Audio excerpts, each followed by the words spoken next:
A police officer was beaten, cuffed to a truck, and pushed into a frozen ravine to die, but she wasn't alone in the back. 3 newborn puppies were freezing to death beside her.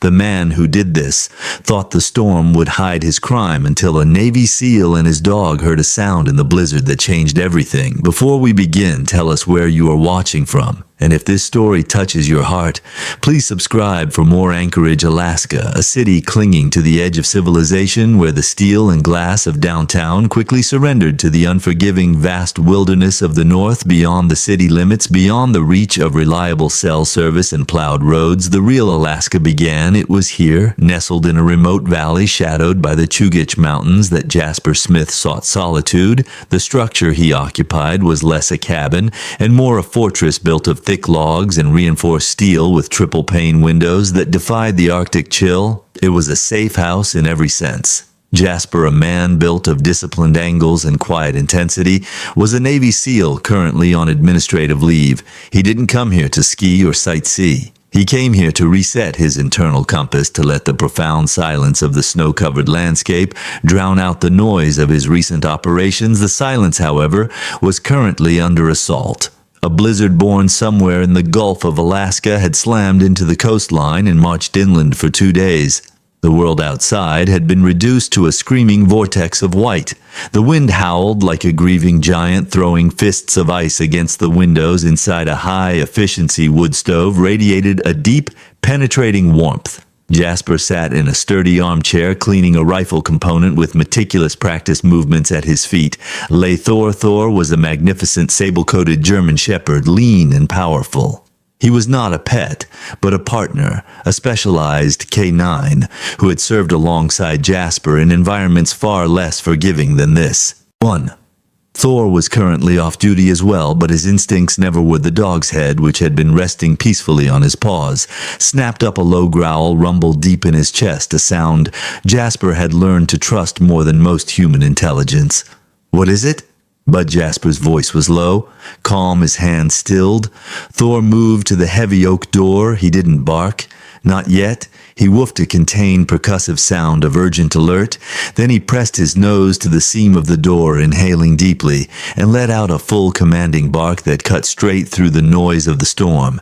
Jasper set the rifle component down in this location, miles from the nearest neighbor, with the only access road likely buried under 10 feet of snow.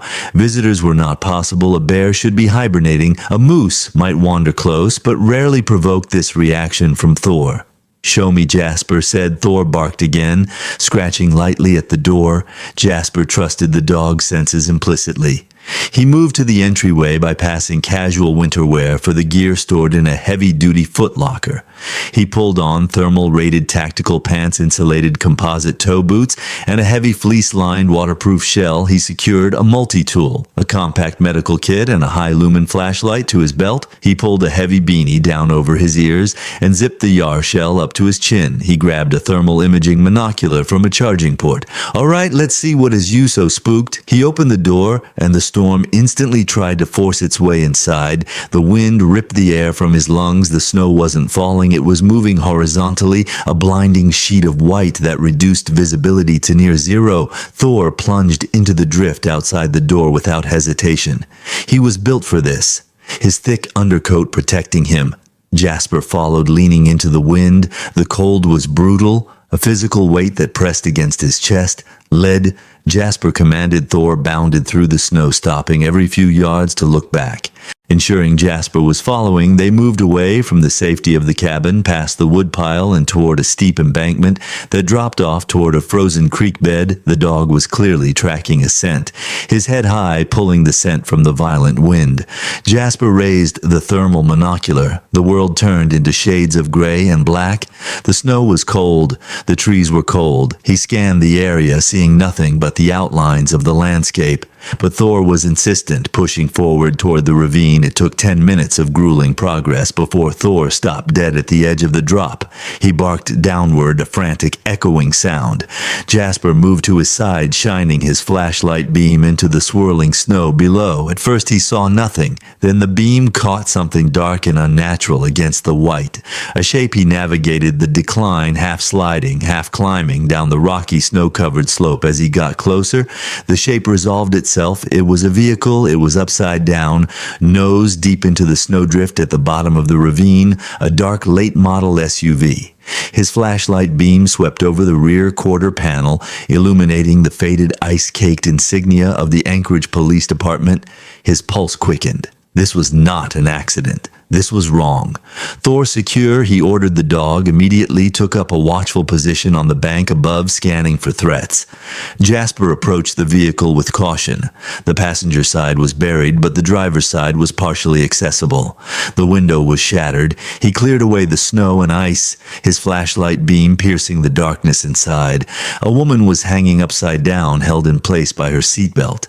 She wore the dark blue uniform of the Anchorage PD. Her face was pale, almost blue, and a dark frozen stain of blood matted her hair from a wound on her temple.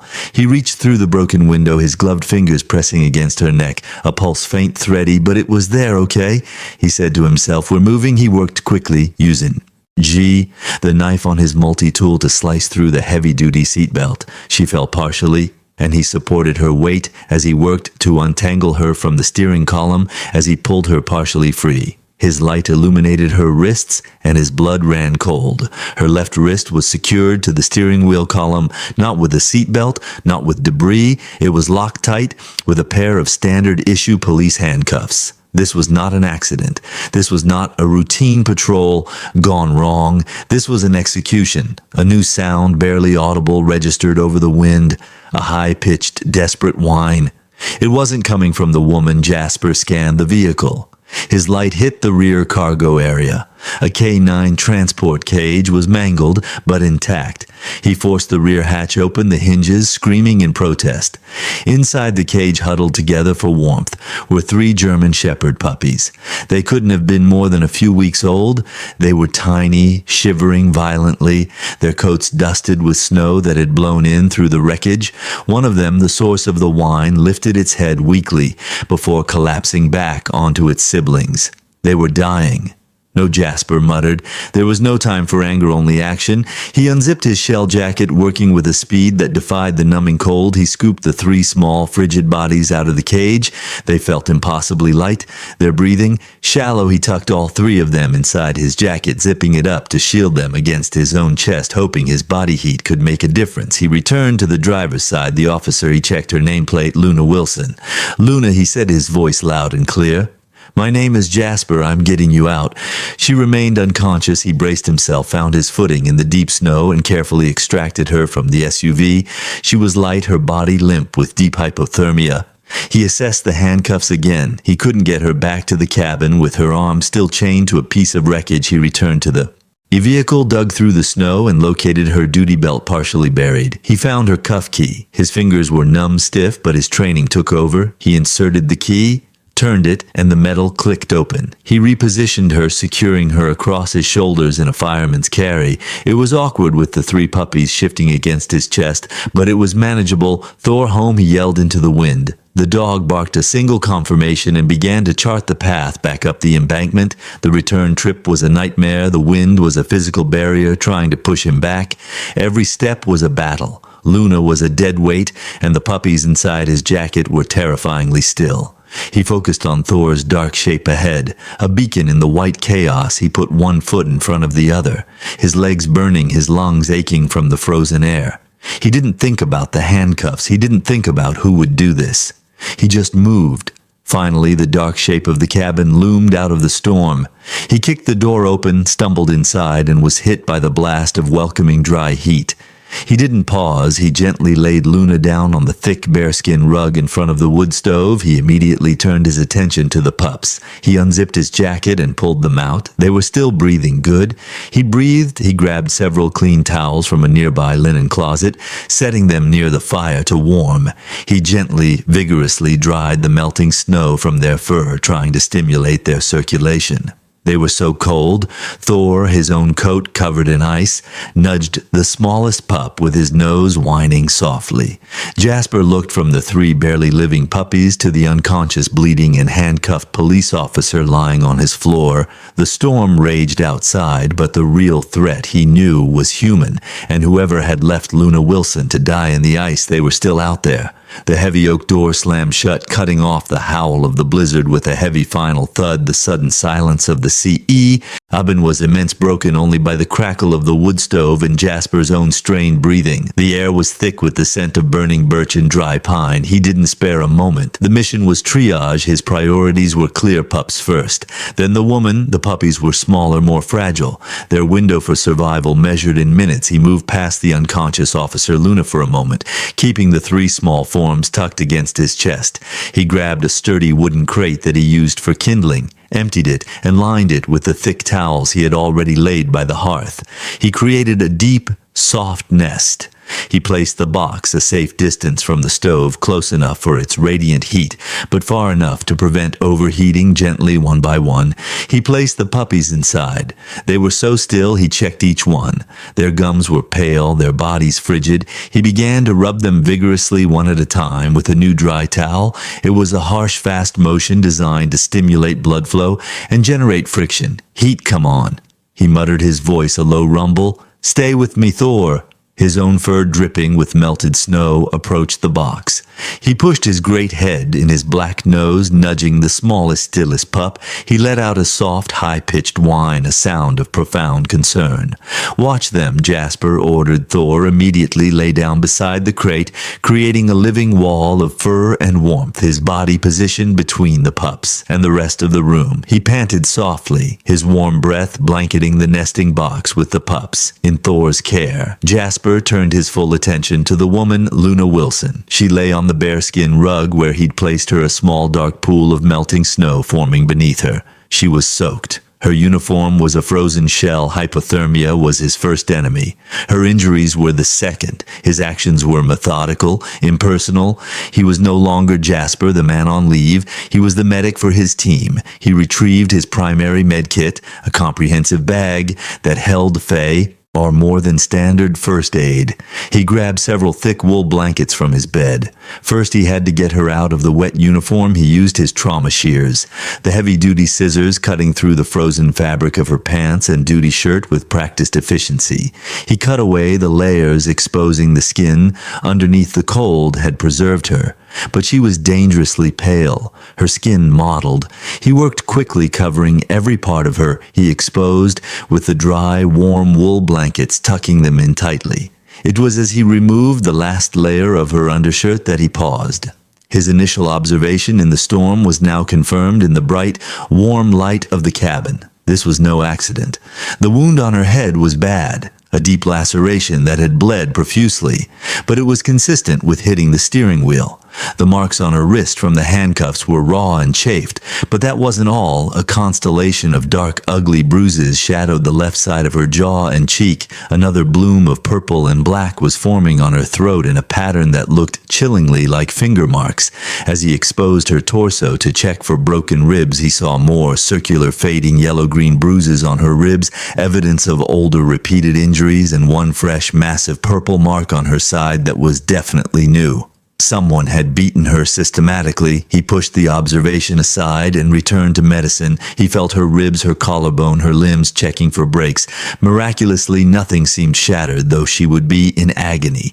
Later, he cleaned the head wound with an antiseptic wipe.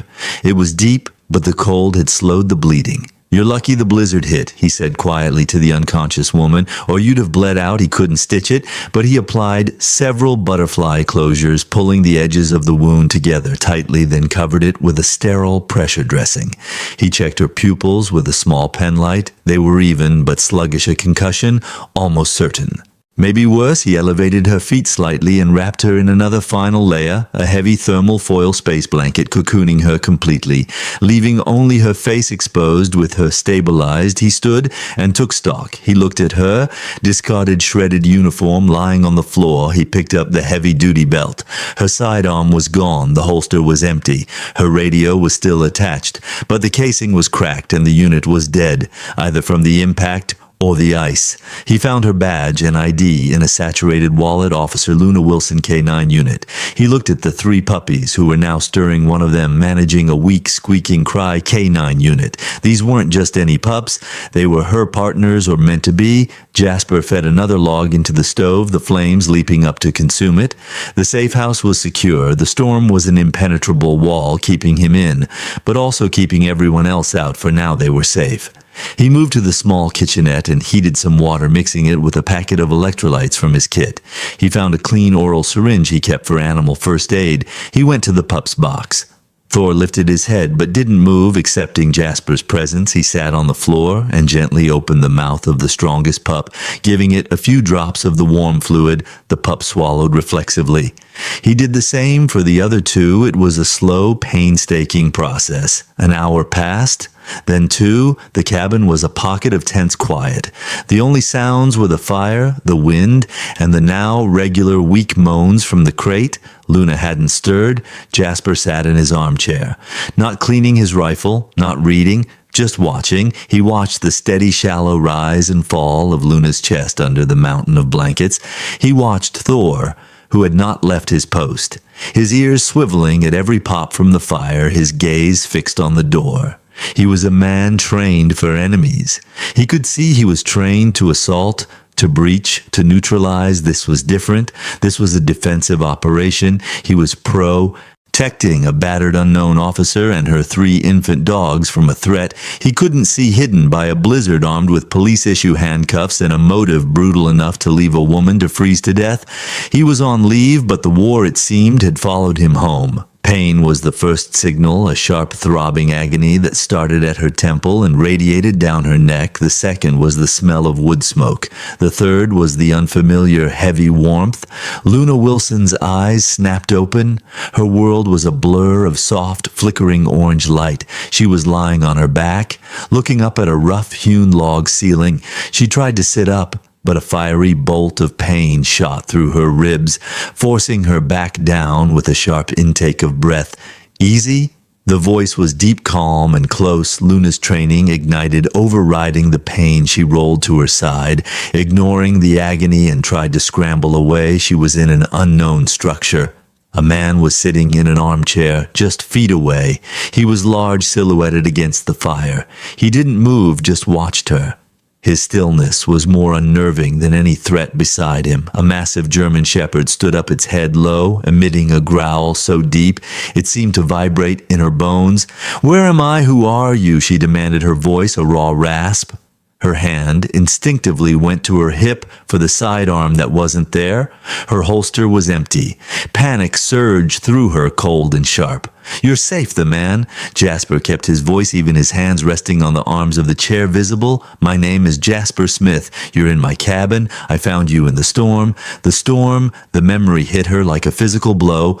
The SUV, the ice-slicked road, the feeling of the truck rolling, and before that, my pups. She whispered, the panic shifting to a new, more desperate terror. "My pups, where are they?" "They're here," Jasper said, his tone softening just slightly. He nodded toward the hearth. Their warm Luna's eyes followed his gaze. She saw the wooden crate. She saw his dog Thor lying beside it like a sentinel, but wasn't growling at the box. He was protecting it. As she watched the dog nudge the crate with his nose, his tail giving a single heavy thump, "He's watching them." Jasper explained, "They're cold, but they're alive, all 3. Luna pushed herself up onto one elbow, the room spinning. She saw the man, really saw him now. He wasn't dressed like a local. He wore functional tactical pants and a simple shirt. He had the quiet, disciplined bearing of a soldier. His eyes were steady. "Assessing you found me," she repeated, trying to piece it together. The snow, the cold, the crash. "I found your vehicle in the ravine," Jasper said. He stood slowly, as if not to startle her. He walked to the kitchenette, retrieved a cup of water, and placed it on the floor near her, still keeping his distance. You were unconscious, hypothermic? You have a head wound? And he paused. You have other injuries? She automatically touched her jaw, wincing at the deep, tender bruise. The memory she had been holding back flooded in. It wasn't the crash that hurt her. It was before he left me. She whispered, the realization settling over her with a terrible weight. He left me to die. Jasper nodded slowly, confirming her words.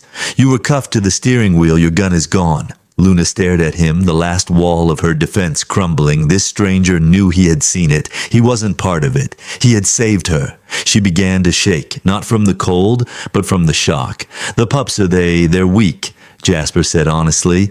He went to the box and used the syringe to give each one a few more drops of the electrolyte solution. But they're fighters.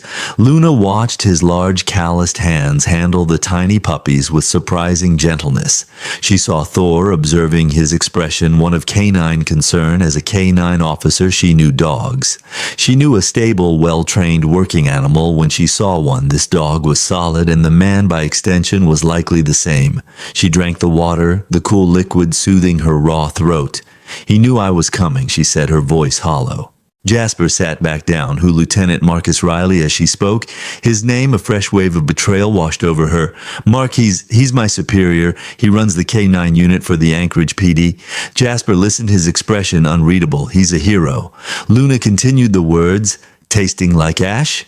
Everyone loves him. He's charismatic, great with the press. He was my mentor. She closed her eyes, seeing his smiling face. Marcus Riley, a handsome man in his late 40s with a political smile and the kind of easy charm that inspired trust and loyalty. He was the golden boy of the department, and he was a monster. He's running a smuggling ring.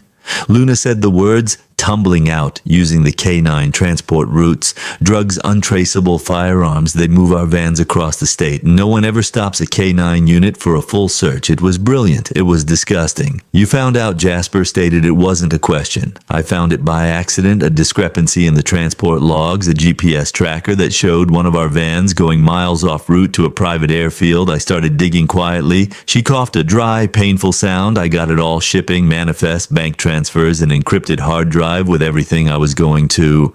Internal affairs today, the pups, Jasper prompted, gesturing to the box. They're from Nika, my retired K9. They're my dogs, not the department's. I was transporting them to my sister's place. It was off the books. Riley knew that. He called me this morning, said he knew a shortcut that would avoid the storm front. He was helping me out. The scene replayed in her mind.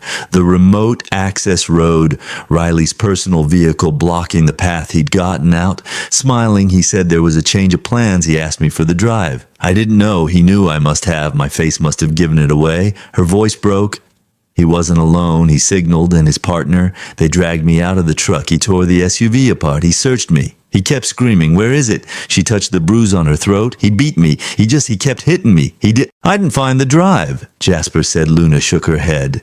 Tears welling in her eyes and freezing on her cheeks. No, he couldn't find it. He got frantic. I think he thought I'd hidden it somewhere on the road, but the storm was getting bad. She looked at Jasper, her eyes wide with the remembered horror. He told me the storm would clean up the mess. He cuffed me to the wheel. I remember him looking at the pups. In the back, he just smiled. He said loose ends. Then he shoved the truck. It went over the edge. I heard him driving away as we rolled. Jasper's face was grim. He thinks the drive is in the truck with you buried in the snow or destroyed in the crash. He'll come back, Luna whispered, her voice trembling. When the storm breaks, he'll come back. He's a cop. He'll lead the search and rescue party himself. He has to make sure I'm dead. He has to find that drive. Jasper looked at the fire, the muscles in his jaw tightening. Let him come for 12 hours. The world had been a screaming white void. Then, almost as abruptly as it began, the blizzard's deafening roar subsided. It did not stop, but the wind's murderous shriek quieted to an exhausted, guttural howl. The snow still fell, but it now drifted down in heavy, wet flakes instead of icy bullets, a lull inside the cabin. The atmosphere was tense. The air was warm and smelled of pine, antiseptic, and faintly of puppy. Luna was propped up against a pile of cushions on the cabin's lone sofa, a thick wool blanket tucked around her. The color had returned to her face, replaced by the stark, painful-looking modeling of her bruises. She was sipping a hot, sweet tea that Jasper had prepared. Her movements were stiff, her ribs screaming with every breath, but her eyes were clear. They were filled with a cold, focused anger in the crate by the fire. The 3 puppies were visibly improved. Jasper had successfully fed them a high-calorie milk replacer from his stores. Using the syringe, they were now sleeping peacefully, their tiny bodies huddled together, twitching in. Their dreams? Thor lay a foot away, his duty unwavering, a silent furry guardian. Jasper stood by the window, peering out into the disorienting gray light of the Alaskan morning. The wind's down, he said. It won't last, but it's an opening for him. Luna said, her voice hoarse. He'll start the search, he already has. Jasper turned from the window. He retrieved a hard-sided Pelican case from under his bed. Inside, nestled in foam, was a compact, rugged satellite phone and a small tablet. This phone connects to a secure Iridium network. It's not on any commercial grid. It'll give us a look at what he's telling the world. He powered on the tablet, tethering it to the phone's data connection. The connection was slow, but it was stable. Jasper typed in the URL for Anchorage's largest news station. The page loaded, and the headline, posted less than an hour ago, dominated the screen. Anchorage officer missing amid blizzard. Second officer sought for questioning. No. Luna breathed, her voice cracking.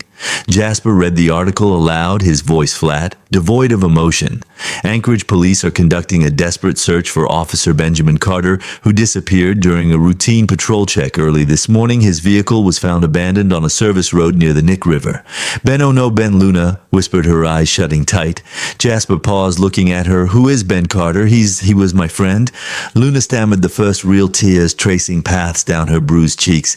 He's a rookie, Smart. He came to me last week. He'd seen things, discrepancies in the armory logs. He was scared. I told him to be careful, to wait, that I was building a case. She looked at Jasper, her face a mask of dawning horror. Mark must have known. He must have realized Ben was talking to me. He's not missing, is he? Jasper's grim silence was answer enough. He continued reading sources within the department. Say they are also searching for Officer Luna Wilson, a K-9 handler who failed to report for duty this morning, and Ho's movements are unaccounted for. Officer Wilson was reportedly last seen by Lieutenant Marcus Riley, who counseled her yesterday for signs of extreme stress and emotional instability. Jasper stopped reading and looked at her. He's good. He's a monster. Luna said, her voice shaking with rage. He's a strategist. Jasper corrected, his tone analytical. He's not just covering his tracks. He's paving a new road. He's disappeared Carter and framed you for it. He's established you as unstable. He's discredited you before you can even speak. He scrolled down. There was a video clip from a pre-dawn press conference. He tapped it. A man in a crisp APD uniform appeared, his face etched with concern. It was Marcus Riley. He looked tired, stressed, and deeply heroic as he stood in front of a bank of microphones, snow falling gently on his shoulders. We are using every resource at our disposal, Riley said, his voice resonating with false sincerity. Officer Carter is a fine copper, brother. We will find him. We are also concerned for Officer Wilson. She's a good officer, but she's been under immense personal strain. We just want to find her. We just want to bring both of our officers home safely. Luna watched the screen, her knuckles white as she gripped the mug. He's lying to the entire state. He's giving himself a blank check. Jasper said, switching off the tablet. He's just authorized a massive state-funded manhunt. He can use helicopters, troopers, search teams, all officially looking for a missing, unstable officer and her missing colleague. But what he's really doing is launching a private hunting party to find you and that hard drive. He stood and walked back to the window, staring out at the hostile, beautiful landscape. He's created a narrative where if they find you and you resist, they're justified in using any force necessary. If they find you dead, you'll be the unstable cop who couldn't handle the pressure and was responsible for Carter's death. The full weight of the situation settled on them. Luna was no longer just a victim of an assault. She was a fugitive. She was the suspect in a fellow officer's disappearance, and her attacker was the man leading the hunt. This place, Luna said, her voice barely a whisper. This cabin, will he know about it? Jasper shook his head. No, it's not in my name. It's not on any map. It's owned by a shell corporation and is used as a long-term contingency location. It's completely off-grid. No power lines, no water lines, no address. He can't run my name and find this. He won't find it on a database, but he'll search. She insisted he knows the general area where he ran me off the Yai Road. He'll search, Jasper agreed.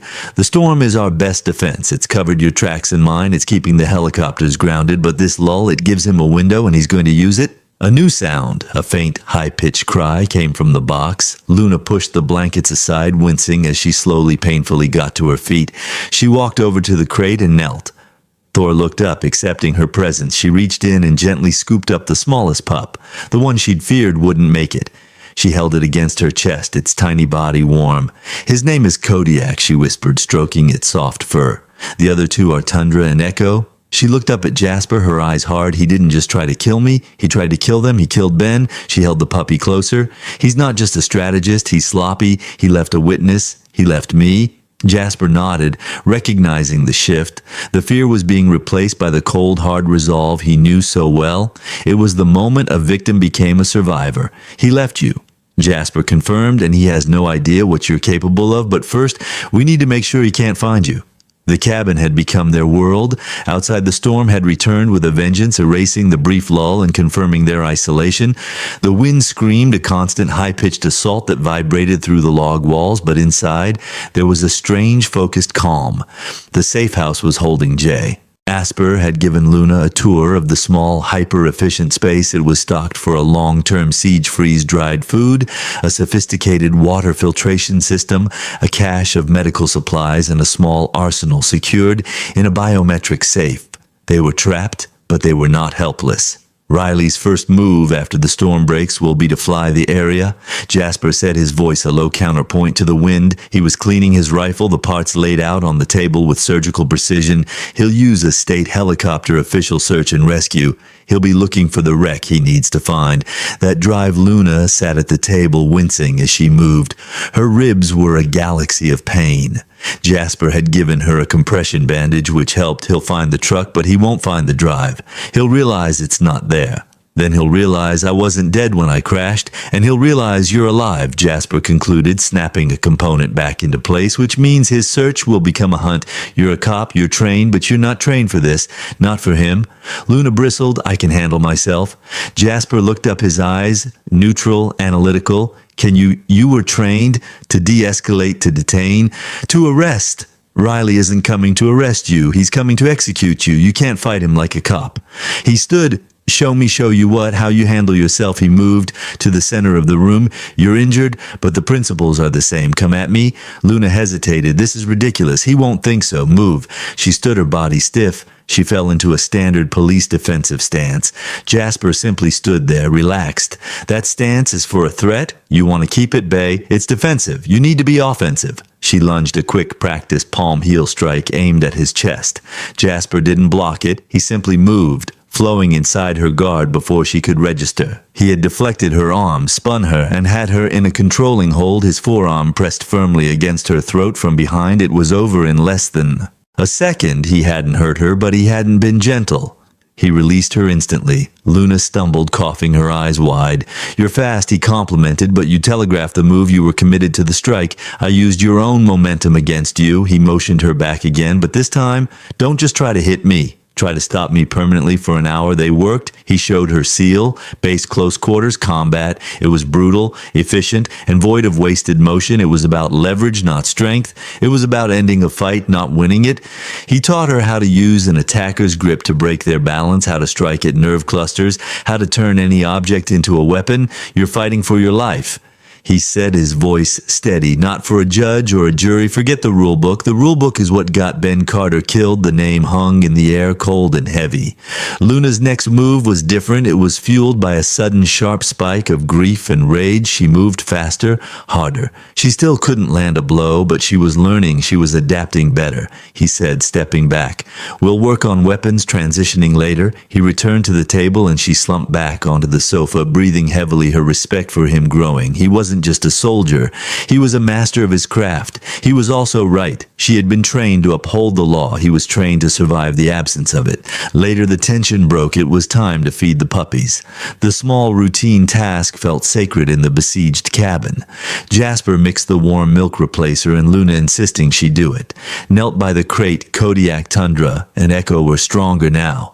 Their eyes were slitted open, unfocused blue slits peering at the new world.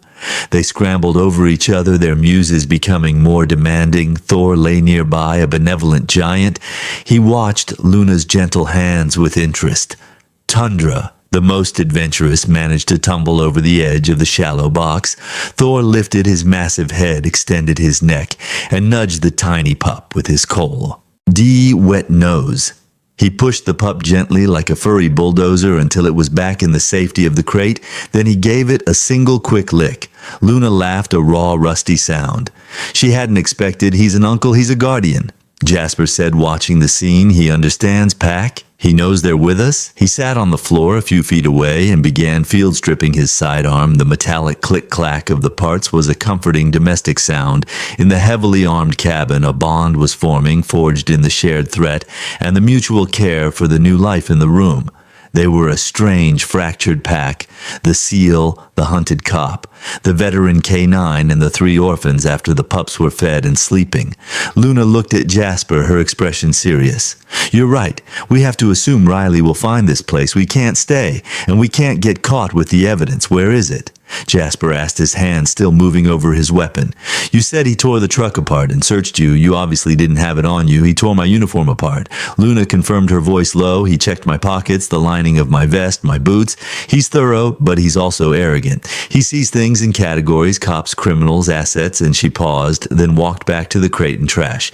She finished. He saw them as loose ends. Just puppies, not worth a bullet. Just garbage to be buried in the snow. Jasper stopped his work and watched her. Luna, what are you? She gently lifted Kodiak. The pup was wearing a small, bright red nylon collar, the kind used to identify puppies in a litter. It looked flimsy, cheap when I knew I had the drive. Luna said I knew I couldn't keep it on me. I knew Riley was watching me. He was watching everyone, but no one, she said, her voice hardening, watches the dogs. She turned the pup, showing Jasper the collar. He tore the truck apart, looking for a hiding place, a false panel, a compartment. He was looking for something a cop would do with her fingernail. She found a tiny, almost invisible seam in the collar. His fabric right next to the plastic buckle she dug in and pulled. The stitching gave way, revealing a tiny reinforced pouch from it. She slid a tiny, matte black object no bigger than her smallest fingernail. It was a micro SD card encased in a slim, waterproof solid-state adapter. He was looking for a hard drive, she whispered, holding the tiny chip between her fingers. He never even thought to check a puppy's collar. Jasper stared at the chip, then at Luna. A slow, genuine smile of approval touched the corners of his mouth. He's not just sloppy, Jasper said, his voice full of a new respect. He's an amateur, and you're a professional. The storm was a living thing. It had an appetite after a day of relative quiet. It had returned, clawing at the cabin with renewed fury, as if it knew they were inside and wanted them. The wind shrieked, a high-pitched, maddening sound that never stopped inside a new tense routine had formed. Jasper had secured the tiny micro-SD card in one of his own waterproof, shockproof containers and placed it in the back of his biometric safe. It was secure. They took turns sleeping, one always awake, watching not just the doors, but the puppies. Kodiak, Tundra, and Echo were thriving. Their eyes were fully open, and they were beginning to make clumsy, tumbling attempts to explore their box. Thor had fully adopted them, sleeping with his head resting on the edge of their crate. A silent, 30-kilo guardian, Luna was moving better. The enforced rest combined with Jasper's medical care and a steady supply of food and water was working. Her bruises were a tapestry of ugly color, but the swelling was down. The fire in her eyes, however, was brighter than ever. It was on the 3rd day when the sound came. Luna heard it first.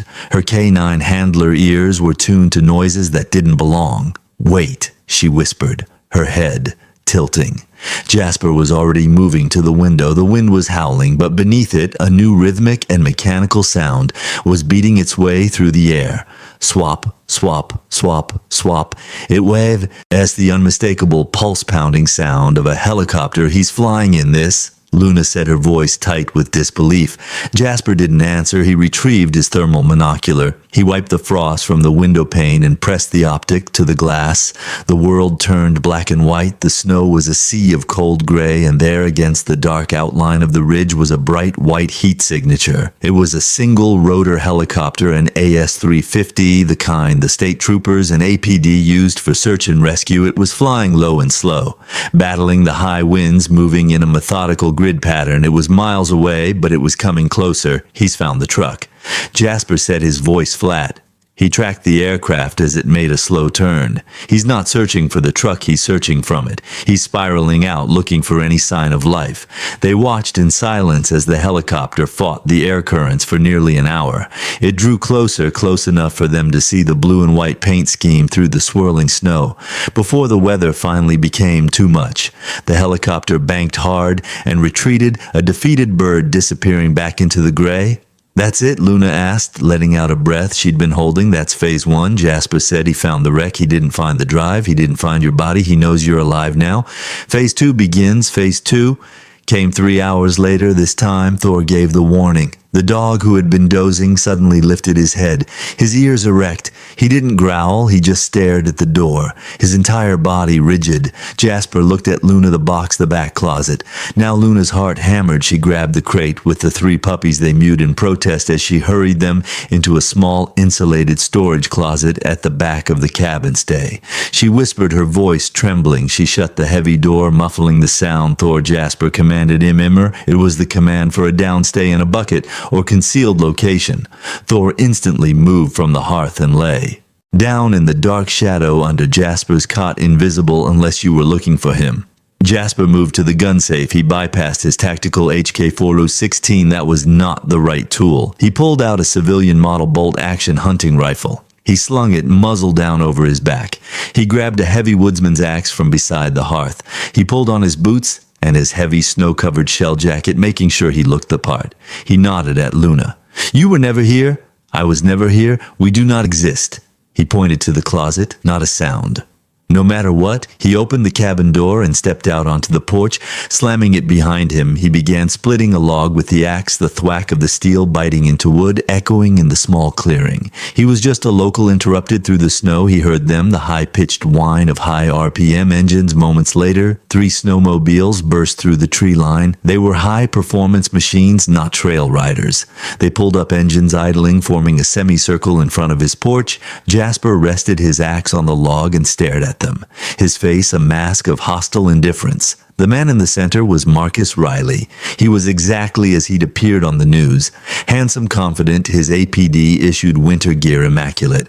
He had the air of a man in complete control. To his right was a thick-set, bearded man. He wore a mismatch of expensive civilian gear and tactical webbing. His eyes were cold, restless, and he kept his gloved hand near a large pistol holstered on his chest. To his left was a thinner, sharper man who remained slightly back. His gaze never settled. It was constantly scanning, clocking the cabin's roofline, the windows, the woodshed. He was the Overwatch afternoon. Riley called out, his voice the perfect blend of authority and politeness. He dismounted, holding his hands up slightly. "Lieutenant Marcus, Riley, Anchorage PD. We're conducting a search and rescue operation for a missing officer." Jasper just stared.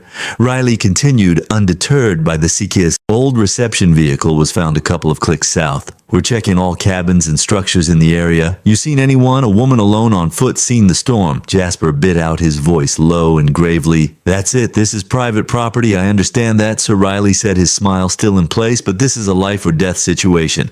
My officer is injured, and frankly, she's not stable. We're very concerned." The bearded man.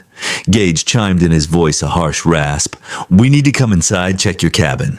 Jasper shifted his grip on the axe, lifting it from the log.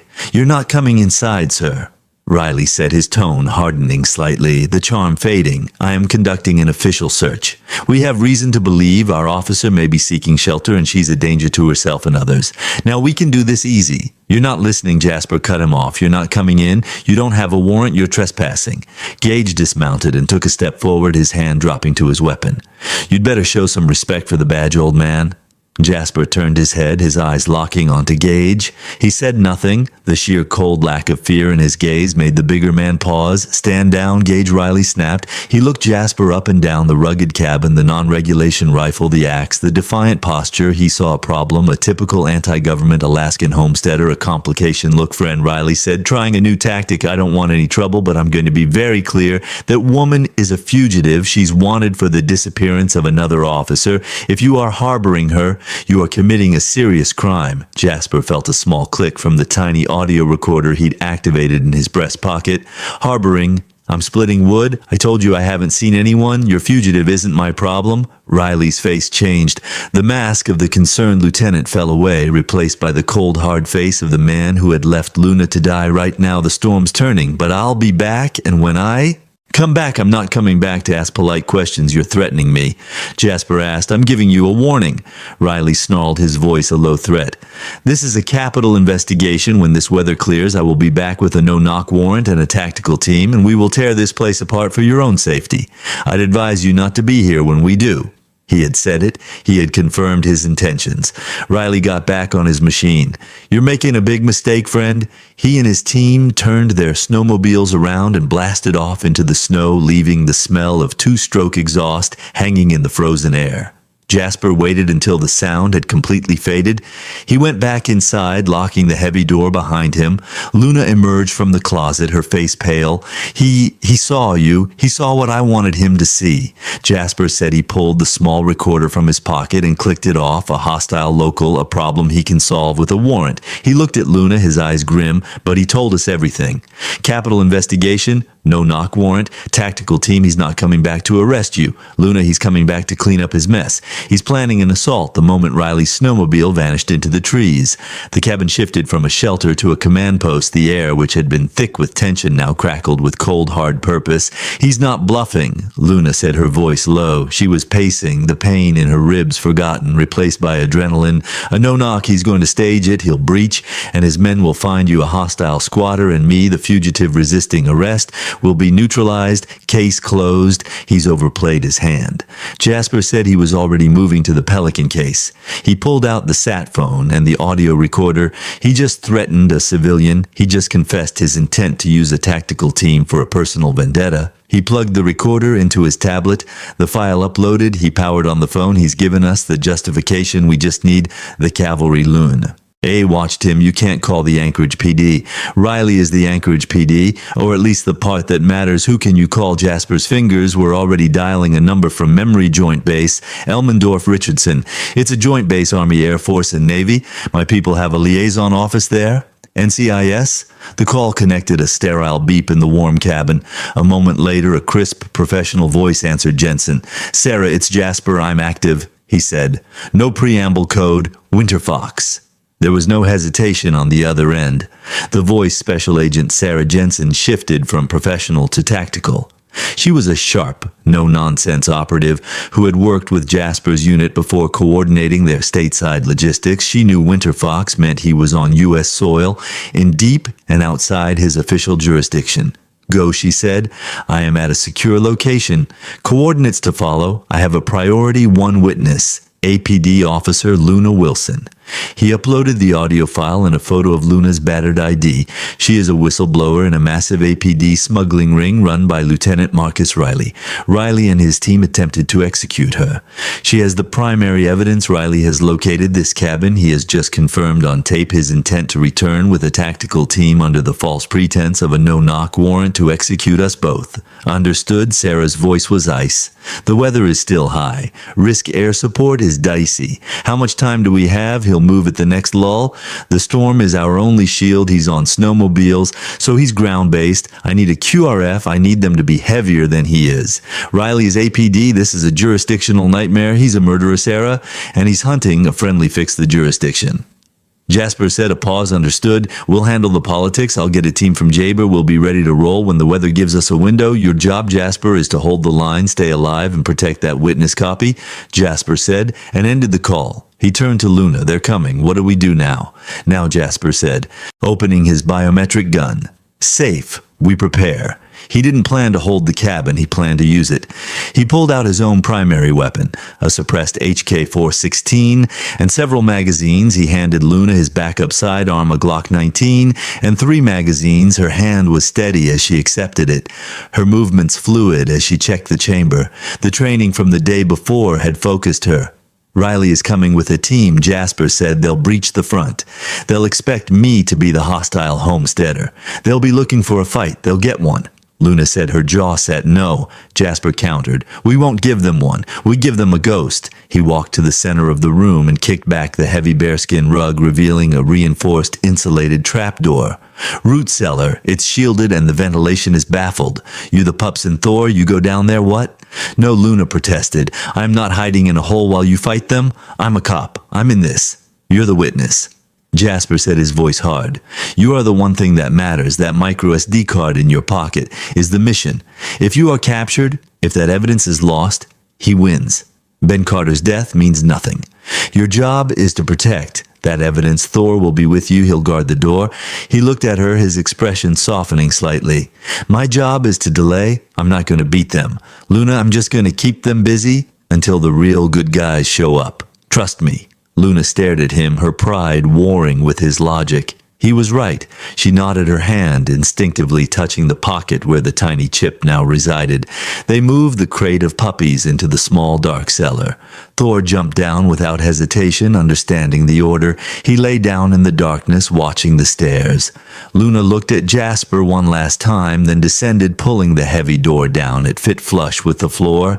Jasper kicked the rug back over it. The cabin was empty. He killed the lights. He didn't wait by the door. He melted into the deepest shadow of the room near the old stone fireplace and became part of the silence. He waited for 2 hours as the storm howled. Then a new lull. The wind died, and the silence that fell was absolute. It was broken by the distant, angry whine of snowmobiles. Not 3, at least 5. They surrounded the cabin.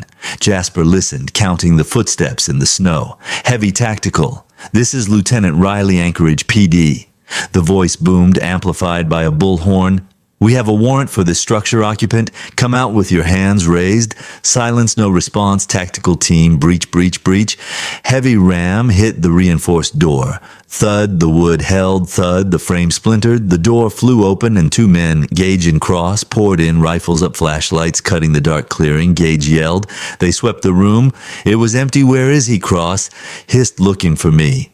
Jasper's voice came from the darkness behind them. They spun, but they were too slow. Jasper moved like a phantom. He didn't fire. He used his rifle as a blunt instrument, disabling Cross with a strike to the collarbone, then used the man's momentum to spin him into Gage. It was a blur of brutal, close-quarters efficiency. Both men were down, groaning, their weapons skittering across the floor in under 3 seconds outside. Riley was screaming status. Gage talked to me. The response was a flashbang grenade that Jasper rolled out the front door. It detonated with a blinding crack boom.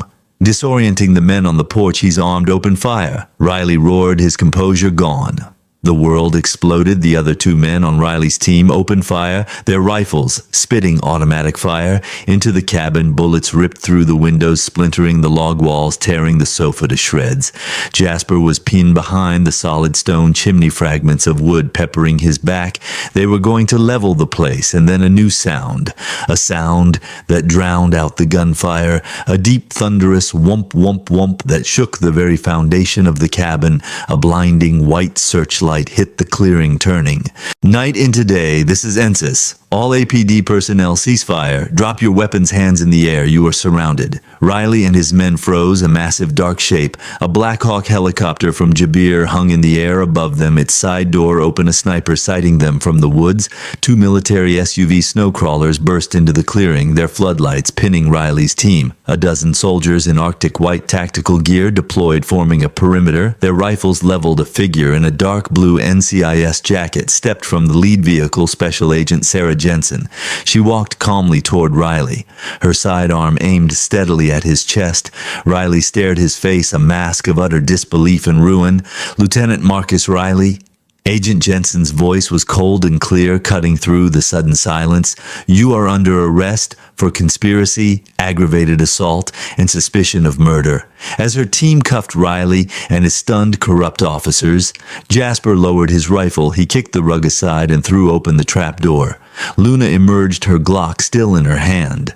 Thor right at her heel, his head high. She looked at the scene. Riley and cuffs the federal tactical team, the helicopter, and Jasper standing in the ruined cabin untouched. She walked past Jasper, past the splintered door, and stopped directly in front of Agent Jensen. Her hand was shaking, but not from fear. "He killed my friend Luna," said her voice raw. "He tried to kill me, and he tried to kill them." She gestured to the puppy crate, which Jasper was now lifting out of the cellar. She reached into her pocket. She held up the tiny micro SD card. "This is why," she said, holding it out to Jensen. "This is everything. This is his entire operation." Agent Jensen looked at the tiny chip, then at Luna. Then at Riley's enraged face. She took the evidence, "Officer Wilson. Welcome back to the force." The snow was a memory. The brutal, weeks-long winter had finally broken. Surrendering to the relentless, unending light of the Alaskan spring, Anchorage was no longer a city buried in white. It was a city reborn. Bursting with the impossible violent greens of fireweed and lupine, the ice in the inlet had given way to deep cold blue water inside a sterile modern conference room in the Anchorage Federal Building. Luna Wilson stood at the head of a table. Her dark blue uniform was crisp, the creases sharp, but the patch on her shoulder was new. It was not the standard Anchorage Police Department insignia, but the emblem of a new joint agency anti-corruption task force. Her hair was tied back in a severe bun. The bruises were long faded, but the woman who remained was not the one who had been pulled from the snow. Her eyes were harder, clearer, and possessed a quiet, unshakable authority. She was no longer Officer Wilson. She was lead investigator Wilson. Across the table sat Special Agent Sarah Jensen, the NCIS agent who had been a voice on a sat phone and then a tactical presence, was now a colleague. Her suit was civilian, but her gaze was just as sharp. "The U.S. Attorney is pleased," Sarah said, her voice dry, as she closed a file. "Riley's conviction is solid. He, Gage, and Cross are facing a minimum of 30 years on federal charges." The micro SD card was a kill shot. It brought down his entire network, including 2 logistics managers at the port and a city councilman. "What about Carter Luna?" asked her voice flat. Sarah's expression softened. "Riley finally gave him up trying to bargain. We recovered Officer Carter's remains. He'll get a hero's funeral." Luna nodded once, a sharp, painful gesture. "Riley doesn't get a bargain, not for Ben. We proceed with the state murder charges, agreed." Sarah said, "Your task force is making waves, Luna. You've cleaned house. We're just getting started." Luna replied. Later that day, Luna left the steel and glass of downtown and drove to the K9 training facility. The moment she stepped out of her car, she was greeted by a chorus of motivated barking. This was her true north. She walked past the main training field, heading to a special development paddock. Sergeant Alice Tyre Finn, the new head of the K9 unit, met her at the gate. He was a grizzled man in his 50s, with a face like worn leather and kind eyes. He had replaced Riley, and he was rebuilding the unit's honor from the ground up. Afternoon. "Lou," he smiled. "They're waiting on you." He whistled. 3 juvenile German shepherds, all legs and ears and boundless energy, bounded across the field. They were no longer tiny, fragile pups. They were 6 months old, lean and muscular, their coats shining in the sun. Kodiak, the largest, was broad-chested and serious, already showing the focus of a patrol dog tundra. The female was lightning fast-tracking a ball with obsessive intensity, a Bika future narcotics specialist. And then there was Echo. He was the smallest of the 3, but he was the sharpest. He ignored the toys and ran straight to Luna, sitting perfectly at her feet, his intelligent eyes looking up, waiting for a command. "They're naturals," Finn said, rubbing his chin. "Nika's bloodline is strong, but that one Echo, he's a shadow. He's just like she was. He's yours, Luna." "No question." Luna knelt and ruffled the dog's fur. Echo leaned into her touch. His dedication, absolute. They were the future. They were the good that had grown from the bad. The next day, the sun was high over the Chugach Mountains. Luna drove to Ted Stevens Anchorage International Airport. It felt strange to be here in this place of mundane arrivals and departures, to say goodbye to the man who had shared a war with her. She wasn't in uniform. She was in jeans and a jacket tucked in the crook of her arm. She held Echo, who was wearing a small K9 in training vest. She found him by the security checkpoint. Jasper Smith Smith looked like a different person. He was out of his Alaskan hermit gear, dressed in nondescript civilian clothes, durable pants, a plain shirt, a ball cap that screamed military in transit. He looked clean, sharp, and anonymous at his feet. Thor sat patiently, his own official canine travel harness already on. He was no longer a cabin guardian, he was an opera. Thor, his gaze steady, waiting for his partner's next move. The four of them stood in a quiet pocket amidst the airport bustle. The SEAL, the cop, the operator K9, and the trainee, a strange temporary pack. "Your flight's on time." Luna said the words felt small, weather's clear. Jasper replied, his eyes meeting hers. The silence that stretched between them was not awkward. It was full. It held the memory of the storm, the scent of wood smoke, the crackle of gunfire, and the shared unspoken understanding of survival. There were no words for what they had been through. "Thank you was too little. I'll miss you was too much." Jasper broke the silence. He knelt. Thor, the big dog who had been focused on his handler, looked at Luna, then at the pup in her arms. Thor leaned forward. He gave Echo a gentle, dignified nudge with his nose, a final check-in with the smallest member of his pack. Jasper stood. He looked at Luna, and for a moment his analytical gaze softened with something that looked like pride. "You did good. Wilson Riley's gone. You cleaned the house. I had help," she said, her voice soft. She held Echo a little tighter. Will you be back?" Jasper's gaze was steady. "The world is small. Luna, we run in the same circles." It wasn't a yes, but it wasn't a no. It was the truth. He reached out not to her, but to the pup. He ran one large, calloused hand over Echo's head, a final grounding touch. "Take care of her, little man." Echo, in a surprising show of confidence, pushed his head into Jasper's hand and licked his wrist. Jasper nodded once he shouldered his bag. Thorfuss, the big dog, snapped to his left heel, a perfect mirror of his handler. The man and his dog turned, walked through the security gate, and disappeared into the crowd, never looking back. Luna stood there until they were gone. The terminal was busy, but she felt profoundly still. She looked down at Echo. The pup was watching the spot where Jasper and Thor had vanished. His ears perked. She hugged the pup close, burying her face for a moment in his soft fur. She led the clean, vital scent of dog and new beginnings. Luna turned and walked out of the terminal, stepping into the bright, overwhelming sunlight of the Alaskan spring. The air was clean, the mountains were clear, the storm was over, the long night had finally broken, and a new dawn was rising over the city. If this story of survival and justice touched your heart, please help our community grow. Share this video with someone who might need to hear a message of hope. Today, subscribe to our channel and click the bell so you never miss a story of courage and resilience, and please leave a comment. Your words of encouragement mean the world to us and to everyone who reads them. We pray that God blesses and watches over every single person listening to this. May He be your safe house in the storm. May He be your shield when you feel hunted and your guide when you are lost in the wilderness. May He place a Jasper on your path when you are in need and give you the strength of Luna to fight your battles until the dawn breaks. If you believe that divine protection is real and that even in the coldest night, a light is waiting, please write amen in the comments below so we know our prayer has reached you. Thank you for listening.